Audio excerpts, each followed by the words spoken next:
I don't know how much more clearly I can make it for people who don't understand the law.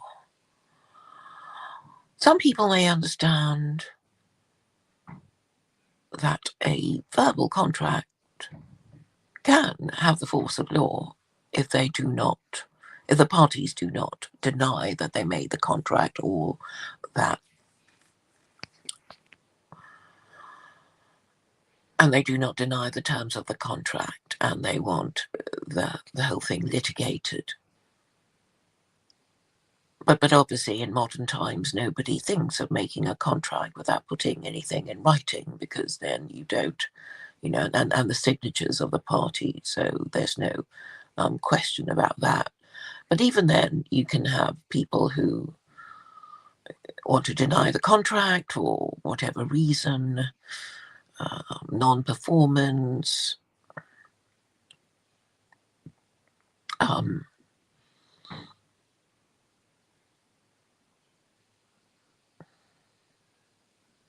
or something that vitiates, cancels the contract. So in the matter of divine revelation, we should just regard it as a contract with God if you take the whole thing seriously. And that's why, you have all these, discussions about covenants. A covenant is a legal term. You can have restrictive covenants in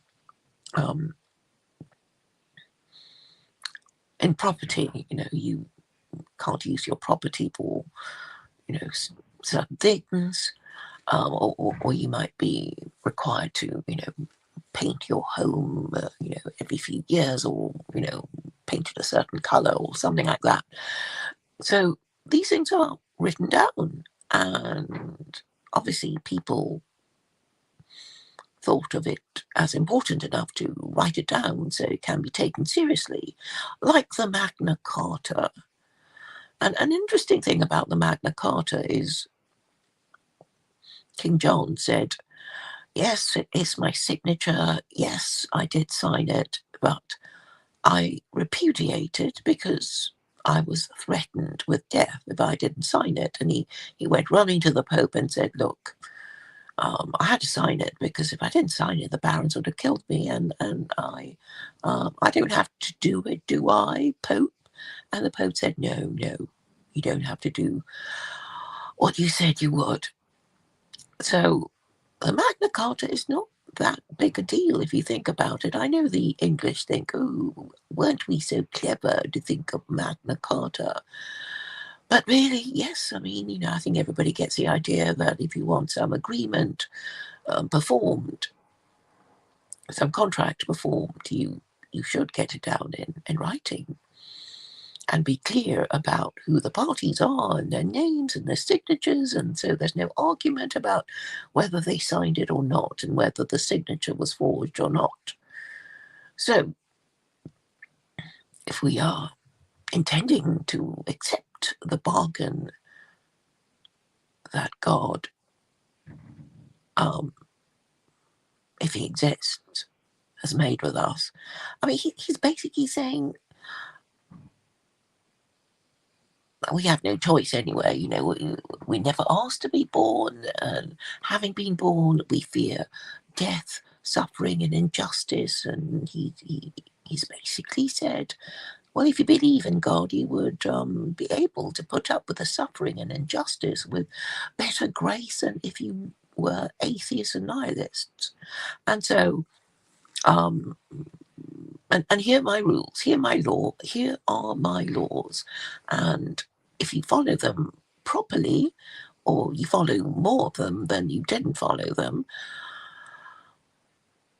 you will get the coveted prize of eternal bliss. And that is it in a nutshell. It doesn't need to be complicated. You don't need to know about the Trinity, apart from the fact that it is considered by Jews and Muslims to be idolatry. And I think they have a point. Because if Jews thought Christians were correct, then they would become Christians. And as we know, if we know anything about Judaism at all, is that they do not approve of Christianity because they think it's idolatry. And even Christians know that Jesus was executed for blasphemy. At least Jews would, say things like, we don't have any record of this Jesus person. But, we certainly don't worship him. And anyway, he didn't do anything for us, and there's just no record of him. And Muslims, have the Quran telling them to admonish those who claim that God has begotten the Son, and telling them to tell Christians that God is one and not three.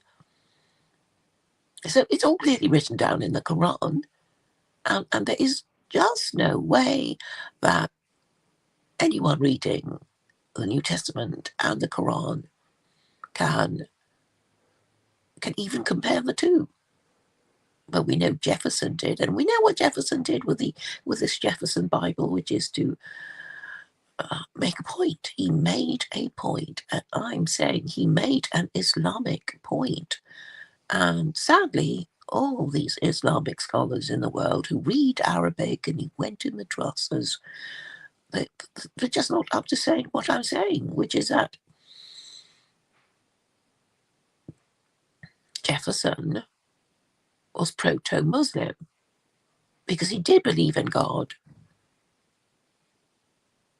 while rejecting the Trinity and saying very disobliging things about the Trinity. And what he also did was to exclude the Pauline epistles from his Jefferson Bible to make the point that if we are going to take the teachings of Jesus seriously, then we should only consider what he said, his reported speech in the book of Matthew, Mark, Luke, and John.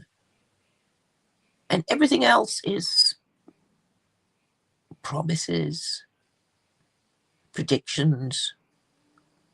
And if Jesus had any wisdom, it would be contained in his words in Sermon on the Mount and his other reported speech by Matthew, Mark, Luke, and John. And I think that's it, really. He's made the point. And after 250 years, Americans they still pretend not to understand. The Jefferson Bible is one of the most significant documents in the world because it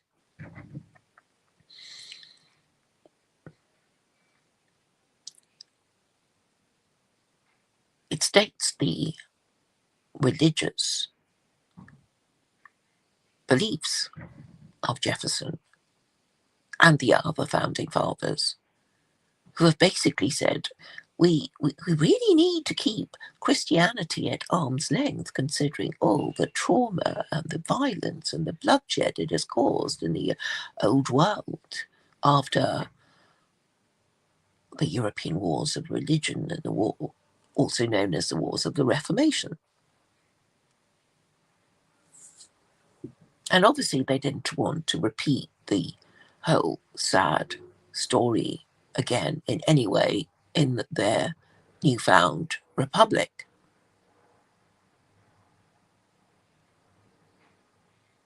The founding fathers were, after all, enlightened, intelligent, revolutionary men who created their proposition nation, which was saying that they weren't going to be ruled by monarchs anymore, because the monarchs forced them to adopt their religion, And then, obviously the different monarchs of Europe fought each other before being the wrong kind of Christian, and it was really for political reasons and not for proper theological reasons. And therefore, a lot of Europeans died for nothing very much.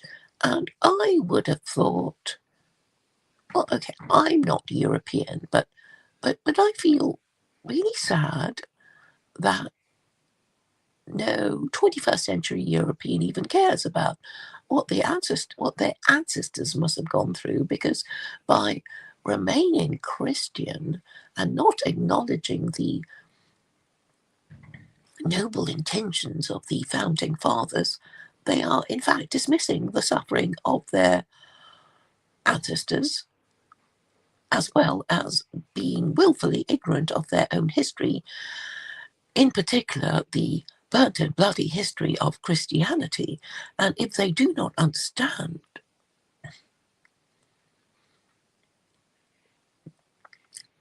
the intentions of the founding fathers, then they are, in fact, not learning from 250 years. No, it's more than that. It's more than that. They're not learning from the history of Christianity, which I suppose properly began and Constantine adopted it in the year 325. And they should, of course, I'm not asking them to read any textbook. They just have to read the Wikipedia entry on the first 7 ecumenical councils, and they will realise that these councils were attempts by the church to get the story of Christianity straight. And they've had so long, since the 4th century, and they still haven't got it right. So I don't know why these 21st century Americans who want to stay Christian want to continue using what has caused their ancestors so much trauma and bloodshed, as well as consigning them to the worst place in the afterlife, because they weren't even worshipping the correct God in the correct way. Because if you worship any God other than the God that forbade idolatry and instead practice it, then you are guilty of a mortal sin. And even if God is merciful, he won't be, putting you in the better place. So I guess if he is merciful, he will be putting you in purgatory, where reincarnation takes place. And judging from the persistent mule-like stupidity of so many people, I'm afraid I can imagine a lot of people. Well, I suppose they would be souls when they are deceased and meet their maker, and then they discover, these deceased Christians, they realize, to their horror, that God is not Jesus, and God, being compassionate and aware that the subjects of absolute monarchs in Europe were forced to adopt the religion of their king, and if they didn't, they would be burnt at the stake. So I guess, a merciful God would say, all right, I suppose I can't expect Christians to get themselves burnt at the stake just because they didn't quite agree with their monarch about which religion they believed in. So I will give them another chance. What religion would they choose for their parents in their next life? And I have a sinking feeling that a lot of them would just say Christian again. Of course, I don't know what, I mean, the state of knowledge of these deceased Christians.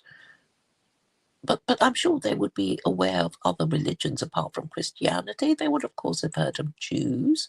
They might ask to be born a Jew. But Jews are also in difficulties because their religion contains 36 capital offences, according to Maimonides.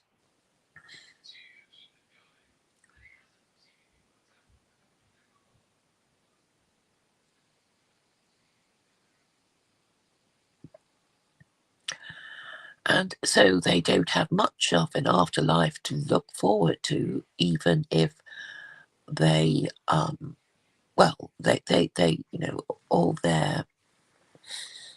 the death penalties they incur during one Jewish lifetime would be waiting for them in the afterlife, if God exists. And I suppose God is saying, well, yes, you did get the Torah from me, but then you must have heard of the Quran, because of course you would have heard of these Muslims who claim to have a better and final revelation. Did it not occur to you to read it, since you're supposed to be so clever?